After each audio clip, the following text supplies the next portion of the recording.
Thank you, Mr Speaker. As a trained physics teacher and a former engineering lecturer, can I ask the Deputy Prime Minister what this government is doing to help people improve their maths skills after they have left school? I came across an awful case the other day. A 61-year-old man who believed he'd counted up $7 billion of government spending when there was really only $27 million. What can we do for people like the leader of Reform UK, who evidently can't add up?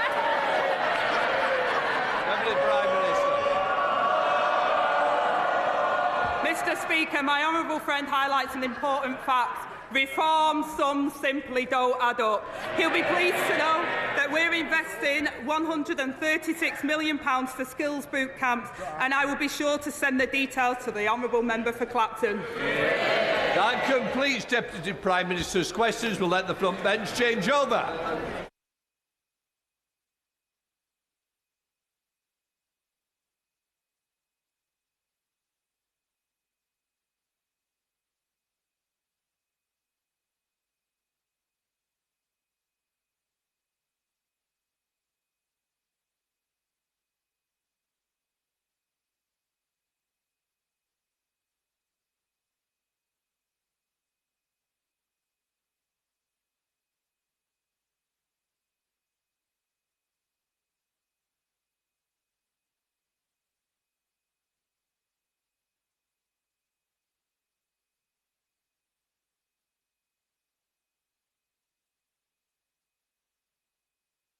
Now come to the statement. Secretary of State for Transport, Heidi Alexander. Mr Speaker, with permission, I'd like to make a statement on HS2. As a London councillor over 15 years ago, I remember hearing the then Labour government's bold plans for high-speed rail to link our major cities to address the capacity needs of the future, and in the words of the then Prime Minister Gordon Brown, to join the high-speed revolution sweeping the world. It was a vision of a confident nation, a clear signal our great towns and cities in the Midlands and the North, with potential that had been untapped at best and ignored at worst, could be places of opportunity and aspiration again. That was the promise of HS2. But after a decade and a half of Tory timelines planned then delayed, routes drawn up then cancelled, budgets calculated then blown, promises made then broken, we inherited a project that had lost the trust of the public, that created an image of a Britain woefully unable to deliver big infrastructure projects, and that axed swathes of the country it was originally meant to serve. Phase 1 could end up becoming one of the most expensive railway lines in the world, with projected costs soaring by £37 billion under previous Conservative governments, and £2 billion of taxpayers' money sunk into Phase 2 work before it was cancelled by the previous government. There was also clear evidence of poor management. Despite the 2020 Okavi review advising that government halt construction contracts pending improvements in price and simpler engineering, they pressed ahead regardless. It has been no less than a litany of failure, and today I'm drawing a line in the sand, calling time on years of mismanagement, flawed reporting and ineffective oversight. It means this government will get the job done between Birmingham and London.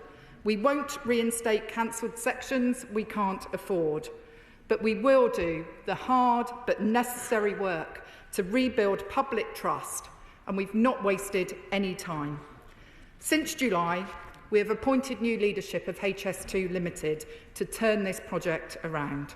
We've made clear to the new Chief Executive, Mark Wilde, that the priority is building the rest of the railway safely at the lowest reasonable cost, even if this takes longer. We've started the year-long task of fundamentally resetting the project, including commissioning infrastructure expert James Stewart to lead a review into governance and oversight. As part of that reset, we have reduced financial delegations to HS2 Limited, placing a lid on spiralling costs until the reset is complete and we regain confidence. And we've supported Mark Wild's review of the size and cost of HS2 as an organisation. But today we're going further. Mr Speaker, I can confirm we've published the landmark James Stewart review and the Department's response. The review, commissioned in October of last year by my predecessor, was a tough, independent look at how the Department for Transport and Government delivers major projects. The Government not only welcomes the review, but we have accepted all the recommendations. My department is already delivering on these, specifically across 5 key areas. First, the lack of oversight and scrutiny. Quite simply, there have been too many dark corners for failure to hide in. The Ministerial Task Force, set up to provide oversight of HS2, had inconsistent attendance from key ministers, including the then Transport Secretary and the then Chief Secretary to the Treasury. The Government has re-established the task force with full senior attendance as per the review's recommendations. A new performance programme and shareholder boards will offer much-needed oversight and accountability. Secondly, the report highlights HS2 could cost the taxpayer millions more than planned. We'll stop this spiralling any further by delivering all the recommendations on cost control. That starts with HS2 fundamentally changing their approach to estimating costs.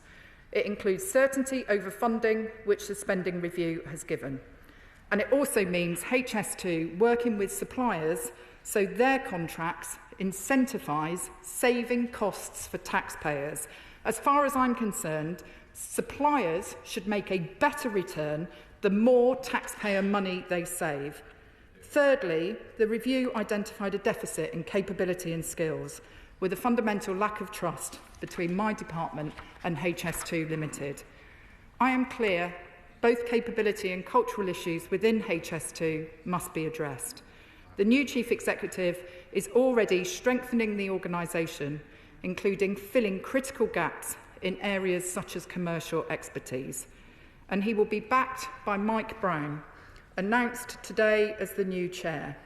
This is a new era of leadership the project desperately needs, with Mike bringing significant experience as a former TfL commissioner.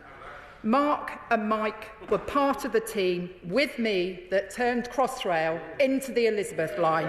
We've done it before and we'll do it again. Fourthly, Euston Station. Between 2019 and 2023, HS2 Limited provided initial designs for Euston Station, coming in almost £2 billion over budget. When asked for a more affordable option, they offered one, costing £400 million more than the first attempt. The word affordable was clearly not part of the HS2 lexicon. The combined cost for these 2 failed designs, which has now been written off, was more than £250 million. What's more, the previous government announced a Euston Ministerial Task Force. Unbelievably, the task force never met. Mr Speaker, this government recognises Euston's huge potential, and we've already committed funding to start the tunnelling from Old Oak Common to Euston, and we'll set out more details in our 10-year infrastructure strategy. And finally, we will use James Stewart's findings to transform infrastructure delivery across government. Implementing real change in how we deliver infrastructure is not just for the Department for Transport. This government is committed to implementing these recommendations and adopting a new approach to delivering infrastructure, as will be set out in our upcoming 10-year infrastructure strategy. In that spirit, the Prime Minister has also asked the Cabinet Secretary to consider the implications for the civil service and wider public sector of the issues raised in the report, including whether further action or investigation is warranted. Mr Speaker, we're wasting no time in delivering on this review, and I will update Parliament on our progress through my 6 monthly reports, even if the information is uncomfortable. Because for a government that last week pledged billions in capital investment for new major projects, that believes in the power of transport infrastructure to improve lives and deliver on our plan for change, this level of failure cannot stand. We will learn the lessons of the past 15